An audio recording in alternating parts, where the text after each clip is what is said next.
Hi friends, welcome to PSC beginners.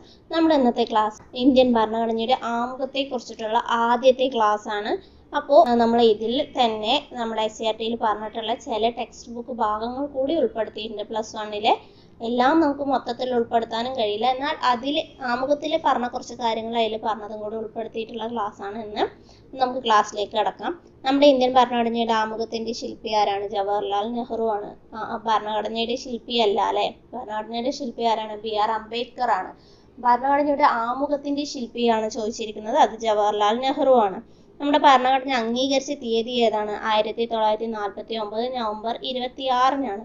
ആ തീയതിക്ക് മറ്റൊരു പ്രത്യേകത കൂടിയുണ്ട്. ഇന്ത്യൻ ഭരണഘടനയിൽ പറഞ്ഞിട്ടുള്ള ഒരേ ഒരു തീയതിയും കൂടിയാണ്, ഇന്ത്യൻ ഭരണഘടനയിൽ പരാമർശിച്ചിട്ടുള്ള ഒരേ ഒരു തീയതിയും കൂടിയാണ് 1949 നവംബർ 26 എന്ന് പറയുന്നത്. നമ്മുടെ ഭരണഘടനയുടെ അടിസ്ഥാന ആദർശങ്ങളും മൂല്യങ്ങളും പ്രതിഫലിപ്പിക്കുന്നതാണ് ഈ ആമുഖം എന്ന് പറയുന്നത്. ഇതാണ് നമ്മുടെ ആമുഖത്തിന്റെ ഒരു ഫോട്ടോ ഞാൻ കൊടുത്തിട്ടുണ്ട്. ഭാരതത്തിലെ ജനങ്ങളായ നാം ഭാരതത്തെ ഒരു പരമാധികാര സ്ഥിതിസമത്വ മതേതര ജനാധിപത്യ റിപ്പബ്ലിക്കായി സംവിധാനം ചെയ്യുവാനും അതിലെ പൗരന്മാർക്കെല്ലാം സാമൂഹികവും സാമ്പത്തികവും രാഷ്ട്രീയവുമായ നീതിയും ചിന്തക്കും ആശയപ്രകടനത്തിനും വിശ്വാസത്തിനും മതനിഷ്ഠയ്ക്കും ആരാധനയ്ക്കുമുള്ള സ്വാതന്ത്ര്യവും പദവിയിലും അവസരത്തിലും സമത്വവും സംപ്രാപ്തമാക്കുവാനും അവർക്കെല്ലാവർക്കുമിടയിൽ വ്യക്തിയുടെ അന്തസ്സും രാഷ്ട്രത്തിന്റെ ഐക്യവും അഖണ്ഡതയും ഉറപ്പുവരുത്തിക്കൊണ്ട് സാഹോദര്യം പുലർത്തുവാനും സഗൗരവം തീരുമാനിച്ചിരിക്കുകയാൽ നമ്മുടെ ഭരണഘടനാ നിർമ്മാണ സഭയിൽ ഈ 1949 നവംബർ 26-ാം ദിവസം ഇതിനാൽ ഈ ഭരണഘടന സ്വീകരിക്കുകയും നിയമമാക്കുകയും നമുക്ക് തന്നെ പ്രദാനം ചെയ്യുകയും ചെയ്യുന്നു. 1976-ലെ ഭരണഘടന 42-ാം ഭേദഗതി ആക്ട് 2-ാം വകുപ്പ് പ്രകാരം പരമാധികാര ജനാധിപത്യ റിപ്പബ്ലിക് എന്നതിന് പകരം ചേർത്തതാണ്. 3/1/1977 മുതൽ പ്രാബല്യത്തിൽ വന്നു. മേൽപ്പറഞ്ഞ ആക്ട് 2-ാം വകുപ്പ് പ്രകാരം രാഷ്ട്രത്തിന്റെ ഐക്യം എന്നത് ചേർത്തത് 3/1/1977 മുതൽ പ്രാബല്യത്തിൽ വന്നതാണ് കേട്ടോ. 42-ാം ഭേദഗതി പ്രകാരമാണ് എന്ത് വന്നത്? പരമാധികാര ജനാധിപത്യ റിപ്പബ്ലിക് എന്ന് പകരം ചേർത്തത്. ഓക്കെ, ഇതാണ് നമ്മുടെ ഭാരതത്തിലെ ഭരണഘടനയുടെ ആമുഖം എന്ന് പറയുന്നത്. അപ്പൊ ഇതിൽ നമ്മൾ പഠിച്ചിരിക്കേണ്ടത് കുറച്ച് വേർഡ്സ് ഉണ്ട്. ഒന്ന്, പരമാധികാര സ്ഥിതിസമത്വ മതേതര ജനാധിപത്യ റിപ്പബ്ലിക്. പരമാധികാര സ്ഥിതിസമത്വ മതേതര ജനാധിപത്യ റിപ്പബ്ലിക്. അങ്ങോട്ടും ഇങ്ങോട്ടും തെറ്റാതെ പോകണം. ചിലപ്പോൾ നമുക്ക് സ്വതന്ത്ര പദം, സ്വതന്ത്രം എന്ന് നമ്മൾ എന്ത് എഴുതും? സ്വതന്ത്ര പരമാധികാര എന്ന് എഴുതും. അങ്ങനെ ഒരിക്കലും എഴുതരുത്, പൊട്ട തെറ്റാണ്. കാരണം ഭാരതത്തിലെ ജനങ്ങളായ നാം ഭാരതത്തെ ഒരു പരമാധികാര സ്ഥിതിസമത്വ മതേതര ജനാധിപത്യ റിപ്പബ്ലിക് ആണ്. പരമാധികാര സ്ഥിതിസമത്വ മതേതര ജനാധിപത്യ റിപ്പബ്ലിക്. അതുപോലെ ഇതിൽ പറയുന്ന കുറച്ച് നീതികൾ നോക്കി. സാമൂഹികവും സാമ്പത്തികവും രാഷ്ട്രീയവുമായ നീതി. ഏതൊക്കെയാണ്? സാമൂഹികവും സാമ്പത്തികവും രാഷ്ട്രീയവുമായ നീതി. അതുപോലെ എന്തൊക്കെ സ്വാതന്ത്ര്യമാണ് തരുന്നത്? ചിന്തയ്ക്കും ആശയപ്രകടനത്തിനും വിശ്വാസത്തിനും മതനിഷ്ഠയ്ക്കും ആരാധനയ്ക്കുമുള്ള സ്വാതന്ത്ര്യം. ചിന്ത, ആശയപ്രകടനം, വിശ്വാസം, മതനിഷ്ഠ, ആരാധന എന്നിവയ്ക്കുള്ള സ്വാതന്ത്ര്യം. അപ്പോൾ നീതി പറയുമ്പോൾ സാമൂഹിക സാമ്പത്തിക രാഷ്ട്രീയ നീതി, ആ 3 സ്വാതന്ത്ര്യം പറയുമ്പോൾ ചിന്തയ്ക്കും ആശയപ്രകടനത്തിനും വിശ്വാസത്തിനും മതനിഷ്ഠയ്ക്കും ആരാധനയ്ക്കുമുള്ള സ്വാതന്ത്ര്യം. നമുക്ക് ചിന്തിച്ച് നമുക്കൊരാശയം തോന്നുകയാണ്, അതാണ് ശരി എന്നുള്ള ഒരാശയം തോന്നുമ്പോൾ അത് ചിന്തിച്ച് നമുക്ക് എന്ത് ചെയ്യുക? അതിൽ ആ ഒരു മതത്തിൽ വിശ്വസിച്ച് ആരാധിക്കുക എന്നുള്ള ഒരു ലെവലിൽ ഓർത്ത് വെക്കാൻ വേണ്ടി മാത്രമാണ്. സമത്വം എന്തിനാണ്? സമത്വം എന്തൊക്കെയാ പറയുന്നത്? പദവിയിലും അവസരത്തിലും സമത്വം. ഏതിലൊക്കെയാണ്? പദവിയിലും അവസരത്തിലും സമത്വം കൂടി നൽകുന്നുണ്ട്. അതുപോലെ വ്യക്തിയുടെ അന്തസ്സും രാഷ്ട്രത്തിന്റെ ഐക്യവും അഖണ്ഡതയും ഉറപ്പുവരുത്തിക്കൊണ്ട് സാഹോദര്യം പുലർത്തുവാൻ. അപ്പൊ ഈ വേർഡ്സ് ഒക്കെ ഓർത്തു വെക്കണേ. സാമൂഹിക സാമ്പത്തിക രാഷ്ട്രീയ നീതി, ചിന്തയ്ക്കും ആശയപ്രകടനത്തിനും വിശ്വാസത്തിനും മതനിഷ്ഠയ്ക്കും ആരാധനയ്ക്കുമുള്ള സ്വാതന്ത്ര്യം, പദവിയിലും അവസരത്തിലും സമത്വം, അതുപോലെ വ്യക്തിയുടെ അന്തസ്സും രാഷ്ട്രത്തിന്റെ ഐക്യവും അഖണ്ഡതയും ഉറപ്പുവരുത്തിക്കൊണ്ട് സാഹോദര്യം പുലർത്തുവാനും സഗൗരവം തീരുമാനിച്ചിരിക്കുകയാൽ. അപ്പോൾ ഇതിലത്തെ ഇത് മാത്രം. അതുപോലെ ഫ്രണ്ടിലത്തെ ആ വരി ഉണ്ടല്ലോ, പരമാധികാര സ്ഥിതിസമത്വ മതേതര ജനാധിപത്യ റിപ്പബ്ലിക്. ഇതിൽ നിന്നാണ് ഇതുവരെ ക്വസ്റ്റ്യൻ വന്നിട്ടുള്ളത്. അതുപോലെ ഇതിൽ ചോദിച്ചിട്ടുള്ള ഒന്നാണ് ഭരണഘടനയുടെ ആമുഖത്തിൽ പ്രതിപാദിച്ചിട്ടുള്ള അല്ലെങ്കിൽ ഇന്ത്യൻ ഭരണഘടനയിൽ പ്രതിപാദിച്ചിട്ടുള്ള ഒരേ ഒരു ഡേറ്റ് ചോദിച്ചാൽ 1949 നവംബർ 26 ദിവസം. അപ്പൊ അതും പഠിച്ചു വെക്കുക, ചോദിച്ചിട്ടുണ്ട്. അപ്പൊ നിങ്ങൾ അത് പഠിച്ചു വെക്കുക. ഇനി നമുക്ക് ക്ലാസ്സിലേക്ക് കടക്കാം അല്ലെ. അപ്പോൾ ജവഹർലാൽ നെഹ്റു 1946 ഡിസംബർ 13 ഭരണഘടനാ നിർമ്മാണ സഭയിൽ ഒരു ലക്ഷ്യപ്രമേയം അവതരിപ്പിച്ചിട്ടുണ്ടായിരുന്നു. അത് പിന്നീട് 1947 ജനുവരി 22 ഭരണഘടനാ നിർമ്മാണ സഭ അത് അംഗീകരിച്ചു. അപ്പോൾ 46-47 ഡിസംബർ 13 അവതരിപ്പിച്ചു, ജനുവരി 22 അതെന്ത് ചെയ്തു, അംഗീകരിച്ചു. ഈ ലക്ഷ്യപ്രമേയത്തിൽ പരിഷ്കൃത രൂപമാണ് നമ്മുടെ ഭരണഘടനയുടെ ആമുഖം എന്ന് പറയുന്നത്.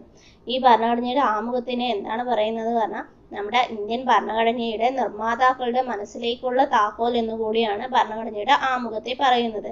ഇന്ത്യൻ ഭരണഘടന നിലവിൽ വന്നത് എപ്പോഴാണ്? 1950 ജനുവരി 26 അല്ലെ. ഭരണഘടനയ്ക്ക് ഒരു ആമുഖം വേണമെന്ന ആശയം മുന്നോട്ട് വെച്ച വ്യക്തി ആരാണ്? BN റാവു ആണ് ഭരണഘടനയ്ക്ക് ഒരു ആമുഖം വേണമെന്ന് മുന്നോട്ട് വെച്ച വ്യക്തി. ആമുഖം രൂപകൽപ്പന ചെയ്തത് ആരാണ്? റാം മനോഹർ സിൻഹയാണ്. ആമുഖം രൂപകൽപ്പന ചെയ്തത് റാം മനോഹർ സിൻഹയാണ്. എന്നാൽ നമ്മൾ ആമുഖത്തിന്റെ ശില്പി എന്ന് പറയുന്നത് ജവഹർലാൽ നെഹ്റു ആണ്. അതെന്തുകൊണ്ടാണെന്ന് പറഞ്ഞാൽ ഭരണഘടനയുടെ ആമുഖം കാവ്യാത്മക ശൈലിയിൽ എഴുതിയത് ഇന്ത്യയുടെ നമ്മുടെ ഫസ്റ്റത്തെ പ്രധാനമന്ത്രിയായിരുന്ന ജവഹർലാൽ നെഹ്റു ആണ്. അതുകൊണ്ടാണ് അദ്ദേഹത്തിന്റെ ആമുഖത്തിന്റെ ശില്പി എന്ന് പറയുന്നത്. അതുകൊണ്ടല്ല, അദ്ദേഹം അവതരിപ്പിച്ച ലക്ഷ്യപ്രമേയമാണ് പിന്നീട് ആമുഖമായി മാറിയത്. അപ്പൊ ആമുഖത്തെ രൂപകൽപ്പന ചെയ്ത ആരാണെന്ന് ചോദിച്ചാൽ റാം മനോഹർ സിൻഹയാണ്. അപ്പൊ നമ്മുടെ സ്കൂൾ അസംബ്ലികളിലൊക്കെ പല സംസ്ഥാനങ്ങളിലും സ്കൂൾ അസംബ്ലികളിൽ ഇന്ത്യൻ ഭരണഘടനയുടെ ആമുഖം വായിക്കുന്നുണ്ട്. ഇങ്ങനെ ആദ്യമായിട്ട് ഏത് സംസ്ഥാനമാണ് ഇങ്ങനെ ഇന്ത്യൻ സ്കൂൾ അസംബ്ലികളിൽ ഭരണഘടനയുടെ ആമുഖം വായിക്കാമെന്ന് തീരുമാനമെടുത്തത് എന്ന് ചോദിച്ചാൽ അത് നമ്മുടെ കേരളമാണ്. ഓക്കെ, ഒരു തവണ മാത്രമാണ് നമ്മുടെ ഭരണഘടനയുടെ ആമുഖം ഭേദഗതി ചെയ്തിട്ടുള്ളത്. 1976 42 ഭേദഗതി മാത്രമാണ് ഇതുവരെ നമ്മുടെ ഭരണഘടനയുടെ ആമുഖം ഭേദഗതി ചെയ്തിട്ടുള്ളൂ. അത് ആരുടെ കാലത്താണ് ചോദിച്ചാൽ ഇന്ദിരാഗാന്ധിയുടെ കാലത്താണ്. അപ്പോഴത്തെ പ്രസിഡന്റ് ഫക്രുദ്ദീൻ അഹമ്മദാണ്. ആദ്യമായി ആമുഖത്തോടെ ആരംഭിച്ചിട്ട് ഒരു ഭരണഘടന ഏത് രാജ്യത്തിന്റെയാണെന്ന് ചോദിച്ചാൽ അത് അമേരിക്കയുടേതാണ്. കാരണം നമ്മൾ അമേരിക്കയുടെ ഭരണഘടനയിൽ നിന്നാണ് ആമുഖം എന്നുള്ള ഒരു ടോപ്പിക്ക് നമ്മൾ കടം കൊണ്ടിട്ടുള്ളത് അമേരിക്കയുടെയാണ്. അപ്പോൾ ആദ്യമായി ആമുഖത്തോടെ ആരംഭിച്ച ഭരണഘടന ആരുടേതാണെന്ന് ചോദിച്ചാൽ അത് അമേരിക്കയുടേതാണ്. അപ്പോൾ ഭരണഘടനയ്ക്ക് ആരാണ് അധികാരം നൽകുന്നത് എന്ന് ചോദിച്ചാൽ ആരാണ്? ഇന്ത്യയിലെ ജനങ്ങളിൽ നിന്നാണ് നമ്മുടെ ഭരണഘടനയ്ക്ക് അധികാരം നൽകുന്നത് അല്ലെ. ഇന്ത്യയുടെ ഭരണഘടനയ്ക്ക് അധികാരം നൽകുന്നത് ഇന്ത്യയിലെ ജനങ്ങളിൽ നിന്നാണ്. ഇന്ത്യ ഒരു പരമാധികാര സോഷ്യലിസ്റ്റ് മതേതര ജനാധിപത്യ റിപ്പബ്ലിക് രാജ്യമാണ്. എന്തൊക്കെയാണ്? പരമാധികാര സോഷ്യലിസ്റ്റ് മതേതര ജനാധിപത്യ റിപ്പബ്ലിക്. നീതി, സ്വാതന്ത്ര്യം, സമത്വം, സാഹോദര്യം എന്നിവയാണ് ലക്ഷ്യങ്ങൾ. 1949 നവംബർ 26 ഭരണഘടന അംഗീകരിച്ച തീയതിയും ഭരണഘടനയിൽ പരാമർശിച്ചിട്ടുള്ള ഒരേ ഒരു തീയതിയും ഇതാണ്. 1949 നവംബർ 26 അപ്പൊ നമുക്ക് ഇനി ഇതിലെ ഓരോ വേർഡ്സ് നോക്കാം. ഇതിൽ പരമാധികാരം എന്ന് പറയുന്നത് അല്ലെ. എന്താണ് പരമാധികാരം എന്ന് പറയുന്നത്? ഇതിനു മുമ്പ് വരെ ഇന്ത്യ പല രാജ്യങ്ങളും ഭരിച്ചിട്ടുണ്ട്. തുടക്കത്തിൽ പോർച്ചുഗീസുകാർ തുടങ്ങി അവസാനം പോയതും അവർ തന്നെയാണ്. പക്ഷെ ഏറ്റവും വലിയ ശക്തിയായി നിന്ന് ഭരിച്ചത് ആരാണെന്ന് ചോദിച്ചാൽ ബ്രിട്ടീഷുകാരാണ് അല്ലെ. അങ്ങനെ ഓരോ രാജ്യത്തിന്റെ കോളനികളായി മാറിയിട്ടുണ്ടായിരുന്നു. അപ്പോ ഇപ്പോ ഇന്ത്യ ഒരു സ്വതന്ത്ര രാഷ്ട്രമാണ്. ഒരു രാജ്യത്തിന്റെ ആധിപത്യത്തിന് കീഴിലോ അല്ലെങ്കിൽ കോളനിയോ ഒന്നുമല്ല നമ്മുടെ ഇന്ത്യ. അപ്പോൾ നമ്മൾക്ക് നിയമമുണ്ടാക്കാനും നമ്മുടെ രാജ്യത്ത് നിയമമുണ്ടാക്കാനും അത് പ്രാവർത്തികമാക്കാനുമുള്ള അധികാരം ആർക്കാണുള്ളത്? ഇന്ത്യക്ക് മാത്രമാണുള്ളത്. അതാണ് പരമാധികാരം എന്ന വാക്കുകൊണ്ട് വ്യക്തമാക്കുന്നത്. ഇനി സ്ഥിതി സമത്വം. എന്താണ് സ്ഥിതി സമത്വം? 1976 42 ഭേദഗതിയിലൂടെ കൂട്ടിച്ചേർത്ത പദമാണ് എന്ന് പറയുന്നത്? സ്ഥിതി സമത്വം എന്ന് പറയുന്നത്. ഇപ്പോൾ നമ്മൾ പറഞ്ഞു 1976 42 ഭേദഗതിയിലൂടെയാണ് ഇത് കൂട്ടിച്ചേർത്തതെന്ന്. ഇതിനു മുമ്പ് ഞാൻ ക്ലാസ് എടുക്കുമ്പോൾ പറഞ്ഞിട്ടുണ്ടായിരുന്നു ആമുഖത്തിലെ പല വാക്കുകളും വേറെ പല രൂപങ്ങളിലായി ഭരണഘടനയിൽ തന്നെ ഉണ്ട് എന്ന്. അതുകൊണ്ട് തന്നെ ഈ 76 42 ഭേദഗതിയിൽ വരുന്നതിന് മുൻപ് തന്നെ ഇതിനെക്കുറിച്ച് നമ്മുടെ ഭരണഘടനയിൽ പറഞ്ഞിട്ടുണ്ട്. എവിടെയെന്ന് ചോദിച്ചാൽ നിർദ്ദേശക തത്വങ്ങളുടെ രൂപത്തിൽ ഭരണഘടനയിൽ സ്ഥിതി സമത്വത്തെ കുറിച്ച് പറഞ്ഞിട്ടുണ്ട്. ഇന്ത്യ എന്ന് പറയുന്നത് സ്ഥിതി സമത്വം എന്ന് അർത്ഥമാക്കുന്നത് ഒരു സോഷ്യലിസ്റ്റ് ഭരണം എന്നുള്ള രീതിയിലാണ്. എങ്കിൽ കൂടി നമ്മൾ ഒരു ഗാന്ധിയൻ സോഷ്യലിസത്തിനാണ് ഇമ്പോർട്ടൻസ് നൽകുന്നത്. സോഷ്യലിസ്റ്റ് ഭരണം എന്നതാണ് സ്ഥിതി സമത്വം എന്ന് ഉദ്ദേശിക്കുന്നതെങ്കിലും നമ്മുടെ ഇന്ത്യ എന്ന് പറയുന്നത് എന്താണ്, ഒരു മിശ്ര സമ്പത്ത് വ്യവസ്ഥയാണ്. അല്ല ഒരു സോഷ്യലിസ്റ്റ് സമ്പത്ത് വ്യവസ്ഥയോ അല്ലെങ്കിൽ ഒരു സോഷ്യലിസ്റ്റ് കൺട്രിയോ അല്ലെങ്കിൽ അതുപോലെ ഒരു മുതലാളിത്ത കൺട്രിയോ ഒന്നും അല്ല. ഒരു മിശ്ര സമ്പത്ത് വ്യവസ്ഥയാണ് നമ്മൾ ഉണ്ടാക്കുന്നത്. നമ്മൾ ഇമ്പോർട്ടൻസ് നൽകുന്നത് ഗാന്ധിയൻ സോഷ്യലിസത്തിനാണ് നമ്മുടെ ഇന്ത്യയിൽ നമ്മൾ പ്രാധാന്യം നൽകുന്നത്. അടുത്തത് അപ്പോൾ പരമാധികാരം, സ്ഥിതി സമത്വം പറഞ്ഞാൽ സോഷ്യലിസ്റ്റ്, അതുപോലെ മതേതരം പറഞ്ഞാൽ ഇന്ത്യക്ക് പ്രത്യേകിച്ച് ഒരു മതമില്ല. ഈ മതേതരം എന്ന വാക്കും ഉൾക്കൊണ്ടിരിക്കുന്നത് 1976 42ാം ഭേദഗതിയിലൂടെ തന്നെയാണ്. മതേതരം എന്ന വാക്കും നമ്മൾ ഉൾക്കൊണ്ടിട്ടുള്ളത്. നമ്മുടെ ഇന്ത്യയിൽ ഇഷ്ടമുള്ള മതത്തിൽ വിശ്വസിക്കാനും അതുപോലെ അതിനെ ആരാധിക്കാനും വിശ്വസിക്കാനുമുള്ള അധികാരം നമ്മുടെ ഇന്ത്യയിലെ എല്ലാ ജനങ്ങൾക്കും ഉണ്ട് അല്ലെ. അപ്പൊ ഇന്ത്യക്ക് ഔദ്യോഗികമായ ഒരു മതമല്ല. അല്ലാണ്ട് നമ്മൾ പറയണമെന്ന് നമ്മുടെ നാഷണൽ ബേർഡ് ഏതാണ് ചോദിച്ചാലും പീക്കോക്ക്, അതുപോലെ അനിമൽ, അങ്ങനെ ഓരോന്ന് പറയുന്നുണ്ടെങ്കിൽ കൂടി ഒരിക്കലും നമ്മളൊരു പ്രത്യേകം ഒരു മതത്തെ കുറിച്ച് പറയുന്നില്ല. അപ്പോൾ നമുക്ക് മതേതരത്വം എന്നുള്ളത് ഈ 42ാം ഭേദഗതിയിലൂടെയാണ് വന്നതെങ്കിൽ കൂടി അത് വരുന്നതിന് മുമ്പ് തന്നെ എന്തുണ്ട്, നമ്മുടെ ഭരണഘടനയിൽ അതിനെക്കുറിച്ച് പറഞ്ഞിട്ടുണ്ട്. എവിടെയാണ് പറഞ്ഞിട്ടുള്ളത്, നമ്മുടെ ഫണ്ടമെന്റൽ റൈറ്റ്സിൽ പറഞ്ഞിട്ടുണ്ട് അല്ലെ. മതസ്വാതന്ത്ര്യം ഭരണഘടന നമുക്ക് ഉറപ്പ് നൽകുന്നു എന്ന് പറഞ്ഞത് ഏതാണ്, ആർട്ടിക്കിൾ 25 മുതൽ 28 വരെയാണ് മതസ്വാതന്ത്ര്യത്തെ കുറിച്ച് പറയുന്നത്. 1976 42ാം ഭേദഗതിയിലൂടെ കൂട്ടിച്ചേർത്തതാണത്. ഇനി ജനാധിപത്യം, ഡെമോക്രാറ്റ്. എന്താണ് ജനാധിപത്യം? ജനങ്ങളാൽ തെരഞ്ഞെടുക്കപ്പെടുന്നതിനെയാണ് ജനാധിപത്യം എന്ന് പറയുന്നത്. ജനങ്ങളാൽ തെരഞ്ഞെടുക്കപ്പെട്ട ജനപ്രതിനിധികൾ ഭരിക്കുന്നതാണ് നമ്മുടെ ഇന്ത്യ എന്ന് പറയുന്നത്. ഇന്ത്യയിൽ ജനാധിപത്യത്തിൽ നമുക്ക് എന്തൊക്കെ കാണാൻ കഴിയും? നമ്മളെങ്ങനെയാണ് ഈ ജനങ്ങൾ തെരഞ്ഞെടുക്കപ്പെടുന്നത്? അവരെങ്ങനെയാണ് തെരഞ്ഞെടുക്കപ്പെടുന്നത്? പ്രായപൂർത്തി വോട്ടവകാശത്തിലൂടെയാണ് അല്ലെ. അവിടെ ജാതിയുടെയോ മതത്തിന്റെയോ അങ്ങനെ വംശത്തിന്റെയോ ലിംഗത്തിന്റെയോ ഒന്നിന്റെ പേരിലും അവർക്ക് എന്തില്ല, നിഷേധിക്കുന്നില്ല, അവരുടെ വോട്ടവകാശം നിഷേധിക്കുന്നില്ല. അപ്പോൾ ജനങ്ങളാൽ തിരഞ്ഞെടുക്കപ്പെടുന്നതാണ്. അവിടെ ഏതൊരു മതക്കാരനും ഏത് ജാതിക്കാരനും പ്രായപൂർത്തി, അതായത് 18 വയസ്സ് കഴിഞ്ഞാൽ അവർക്ക് വോട്ട് ചെയ്യാനുള്ള അധികാരമുണ്ട്. വോട്ടവകാശം, തെരഞ്ഞെടുപ്പുകൾ, നിയമവാഴ്ച, ജുഡീഷ്യറി സ്വാതന്ത്ര്യം എന്നിവയാണ്. അപ്പൊ ജനാധിപത്യം പറയുന്നത് രാഷ്ട്രീയ ജനാധിപത്യം മാത്രമല്ല, സാമൂഹികവും സാമ്പത്തികവുമായ ജനാധിപത്യത്തെയും ഉൾക്കൊള്ളുന്ന വിശാലമായ ഒരു അർത്ഥത്തിലാണ് ജനാധിപത്യം എന്ന പദം നമ്മൾ ആമുഖത്തിൽ ഉൾപ്പെടുത്തിയിട്ടുള്ളത്. സാമൂഹിക ജനാധിപത്യം എന്നതുകൊണ്ട് ഉദ്ദേശിക്കുന്നത് എന്താണ്? സാമൂഹിക ജനാധിപത്യം എന്നതുകൊണ്ട് ഉദ്ദേശിക്കുന്നത് സ്വാതന്ത്ര്യം, സമത്വം, സാഹോദര്യം എന്നിവ അംഗീകരിക്കുന്ന ഒരു ജീവിത രീതിയാണ്. എന്താണ്? സ്വാതന്ത്ര്യം, സമത്വം, സാഹോദര്യം എന്നിവ അംഗീകരിക്കുന്ന ഒരു ജീവിത രീതിയാണ്. ഇനി അടുത്തത് റിപ്പബ്ലിക് എന്ന് പറഞ്ഞാൽ എന്താണ്? ഒരു നിശ്ചിത കാലയളവിലേക്ക് 5 വർഷത്തേക്ക് പരോക്ഷ തെരഞ്ഞെടുപ്പ് രീതിയിലൂടെ ഒരു രാഷ്ട്രത്തലവനെ, അതായത് പ്രസിഡന്റിനെ നമ്മൾ തെരഞ്ഞെടുക്കുന്നു. അങ്ങനെയുള്ള ഒരു രാജ്യത്തെയാണ് റിപ്പബ്ലിക് എന്ന് പറയാം. അത് പല ഭാഗങ്ങളിൽ, ചില രാജ്യങ്ങളിൽ പ്രസിഡന്റ് ആയിരിക്കാം, അല്ലെങ്കിൽ രാജവാഴ്ചയായിരിക്കാം. പക്ഷെ രാജവാഴ്ചയാകുമ്പോൾ എങ്ങനെയാണ്, അവർ തലമുറകളായിട്ട് ഇങ്ങനെ മാറി വരും. പക്ഷെ നമ്മുടെ റിപ്പബ്ലിക് എന്നതുകൊണ്ട് ഉദ്ദേശിക്കുന്നത് 5 വർഷത്തേക്കാണ് അവരുടെ കാലാവധി എന്ന് പറയുന്നത്. അവരെ നമുക്ക് പെരുമാറ്റം, അങ്ങനെ പല കാരണത്താൽ നമുക്ക് അവർക്ക് ഇംപീച്ച്മെന്റിലൂടെ അതിന്റെ ഇടയിൽ വെച്ചിട്ട് അവരെ നമുക്ക് പുറത്താക്കാനും കഴിയും. അപ്പൊ ഈ 5 വർഷത്തേക്ക് പരോക്ഷ തെരഞ്ഞെടുപ്പിലൂടെ ഒരു പ്രസിഡന്റിനെ തെരഞ്ഞെടുക്കുന്നതിനാണ് റിപ്പബ്ലിക് എന്നതുകൊണ്ട് ഉദ്ദേശിക്കുന്നത്.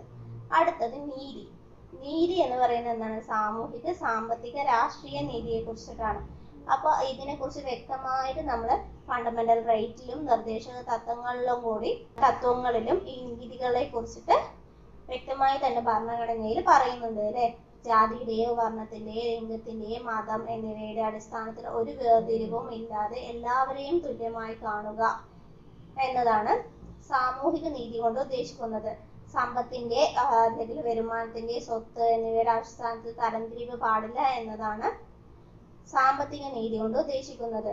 അതുപോലെ എല്ലാ പൗരന്മാർക്കും തുല്യ രാഷ്ട്രീയ അവകാശങ്ങളും തസ്തികകളിലേക്ക് തുല്യ അവസരം നൽകുന്നതിനെയാണ് രാഷ്ട്രീയ നീതി കൊണ്ട് ഉദ്ദേശിക്കുന്നത്.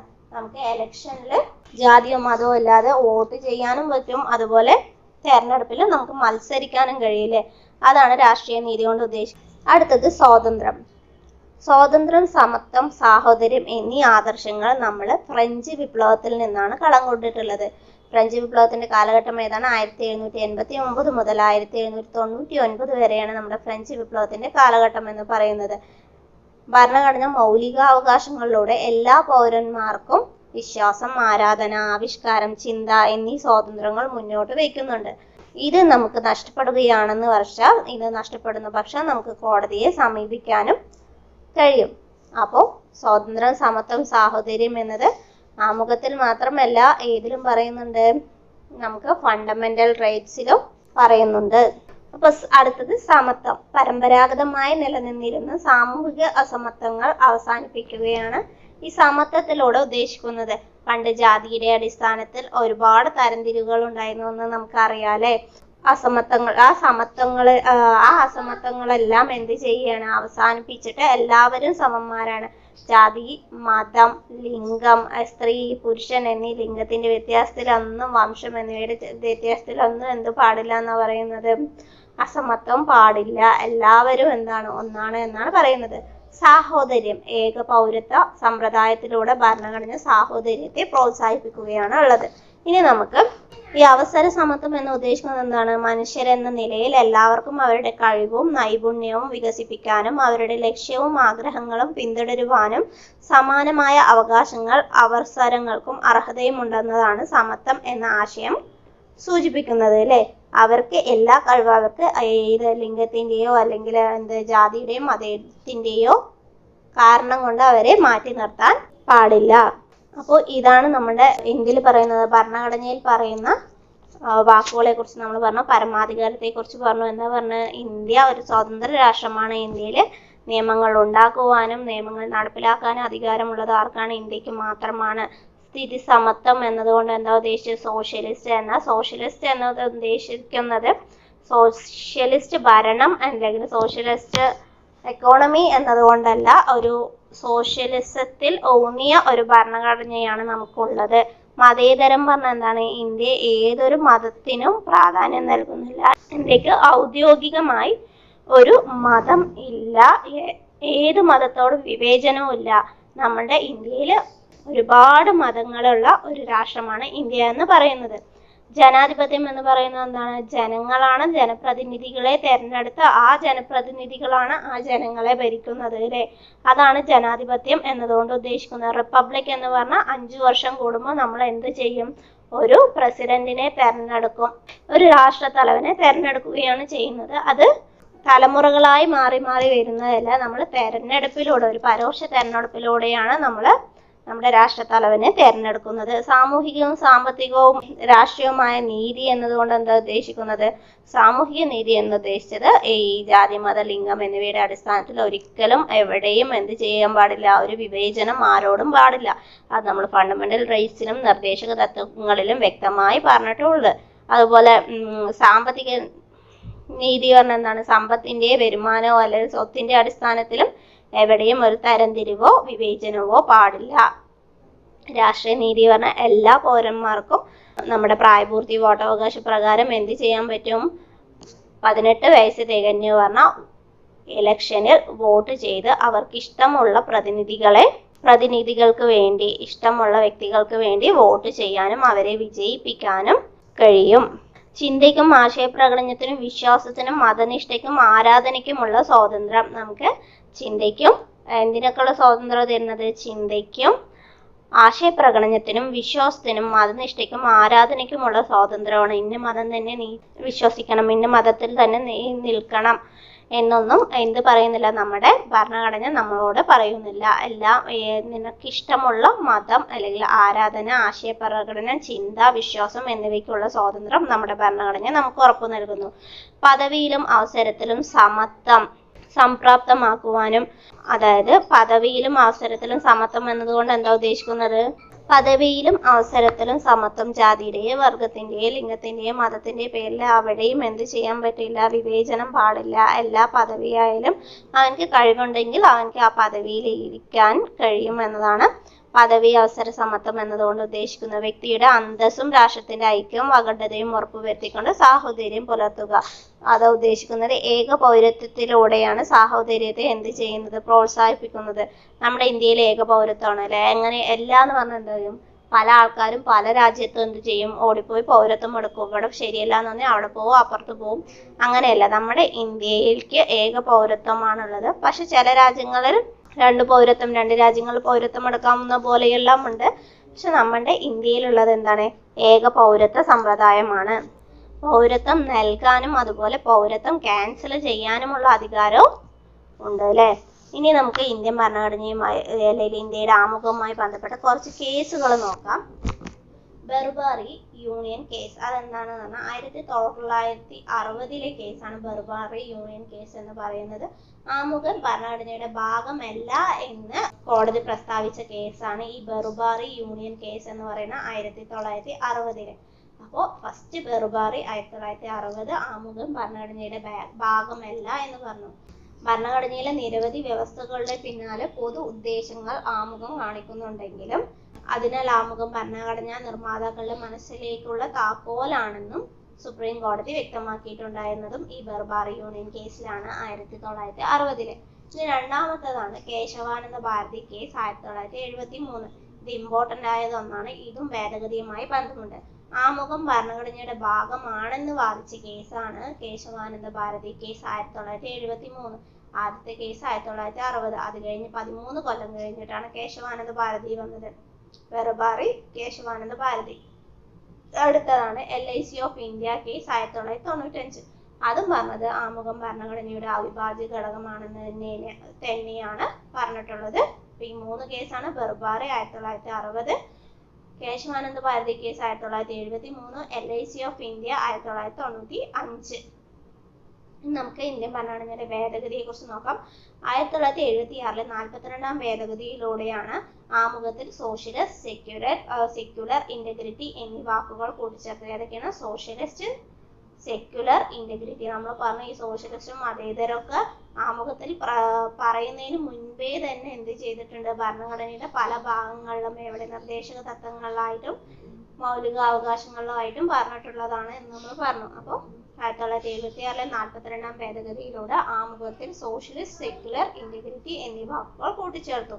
അപ്പോൾ കേശവാനന്ദ ഭാരതി കേസിൽ ആദ്യമായിട്ട് ഇങ്ങനെ ഒരു ചോദ്യം ഉയർത്തി. എന്താണെന്ന് പറഞ്ഞാൽ ബർബാറി കേസിൽ അവർ പറഞ്ഞു ആമുഖം ഇന്ത്യൻ ഭരണഘടനയുടെ ഭാഗമല്ലാന്ന്.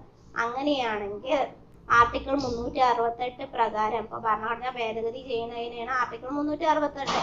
അപ്പൊ ആർട്ടിക്കിൾ 368 പ്രകാരം ഇന്ത്യൻ ഭരണഘടനയുടെ ഭാഗമല്ലാത്ത ആമുഖം എങ്ങനെ ഭേദഗതി ചെയ്യാനാവും എന്നുള്ള ഒരു ചോദ്യം ചോദിക്കുകയുണ്ടായി.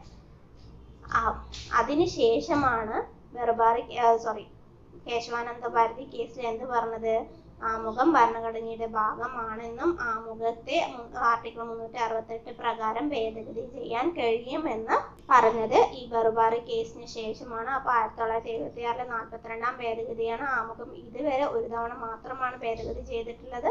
അതിൽ 1976 42-ാം ഭേദഗതിയിലൂടെ ആമുഖത്തിൽ സോഷ്യലിസ്റ്റ്, സെക്യുലർ, ഇന്റഗ്രിറ്റി എന്ന വാക്കുകൾ കൂട്ടിച്ചേർത്തു.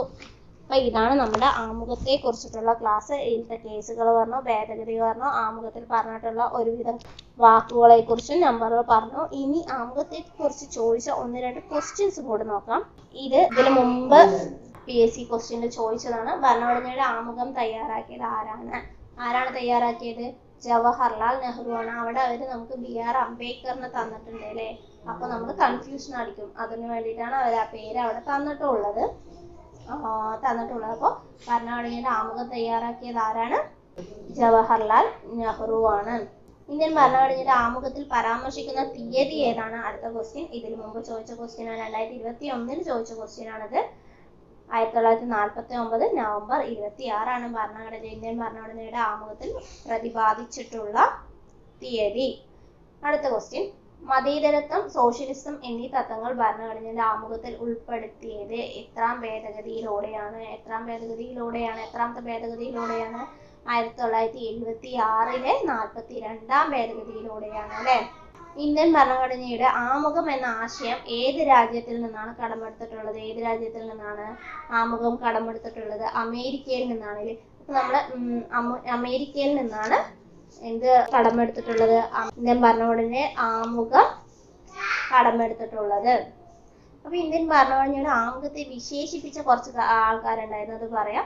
രാഷ്ട്രീയ ജാതകം എന്ന് വിശേഷിപ്പിച്ചത് ആരാണ്? KM മുൻഷിയാണ്. മുൻഷിയാണ് രാഷ്ട്രീയ ജാതകം എന്ന് വിശേഷിപ്പിച്ചത്. തിരിച്ചറിയൽ കാർഡ് എന്ന് വിശേഷിപ്പിച്ചത് ആരാണെന്ന് ചോദിച്ചാൽ NA പൽക്കിവാലയാണ്. ഈ തിരിച്ചറിയൽ കാർഡ് കണ്ട എന്നെ പോലെ തോന്നൂ എന്ന് അങ്ങനെ ചിന്തിച്ചു വെച്ചാൽ മതി. ഈ തിരിച്ചറിയൽ കാർഡ് കണ്ട എന്നെ പോലെ ഉണ്ടോ എന്ന് ആലോചിച്ച് വെക്കുക. അപ്പൊ തിരിച്ചറിയൽ കാർഡ് ആരാണ്? NA പൽക്കിവാല. ഭരണഘടനയുടെ താക്കോൽ ആരാണ്? ഏണസ്റ്റ് ബേക്കർ ആണ് അല്ലെ. ബേക്കറി തുറക്കണം പറഞ്ഞാൽ എന്ത് വേണം? താക്കോല് വേണം. Ernest Barker. ഭരണഘടനയുടെ ആത്മാവ് എന്ന് പറഞ്ഞത് ആരാണ്? താക്കൂർദാസ് ഭാർഗവാണ്. ഭാർഗവി നിലയത്തിൽ പോയി പറഞ്ഞാൽ അവിടെ എന്താ ഉണ്ടാവുക? ആത്മാവ് ഉണ്ടാവും എന്ന് ഓർത്തു വെക്കുക. ഭരണഘടനയുടെ ആത്മാവും ഹൃദയം എന്ന് പറഞ്ഞത് ജവഹർലാൽ നെഹ്റു ആണ്. ഭരണഘടനയുടെ ആത്മാവും ഹൃദയവും എന്ന് പറഞ്ഞത് ആരാണ്? ജവഹർലാൽ നെഹ്റു ആണ്. ഇന്ത്യൻ ഭരണഘടനയുടെ ആമുഖം എഴുതി തയ്യാറാക്കിയത് ആരാണ്? ജവഹർലാൽ നെഹ്റു ആണ് ഇന്ത്യൻ ഭരണഘടനയുടെ ആമുഖം എഴുതി തയ്യാറാക്കിയത്. ഇന്ത്യൻ ഭരണഘടനയുടെ ആത്മാവ് എന്നറിയപ്പെടുന്നത് എന്താണ്? ആമുഖമാണ്. ഭരണഘടനയുടെ താക്കോൽ എന്ന് വിശേഷിപ്പിച്ചത് ആരാണെന്നാണ് നമ്മൾ പറഞ്ഞത്? ഏണസ്റ്റ് ബാർക്കർ ആണ്. ഏണസ്റ്റ് ബാർക്കർ ആണ് കേട്ടോ. ബാറ് തുറയ്ക്കാൻ അല്ലെങ്കിൽ ബേക്കറിന് പറഞ്ഞു പോയതാണ്. ബാറ് തുറയ്ക്കാൻ എന്തായാലും തുറക്കാൻ എന്ത് വേണം?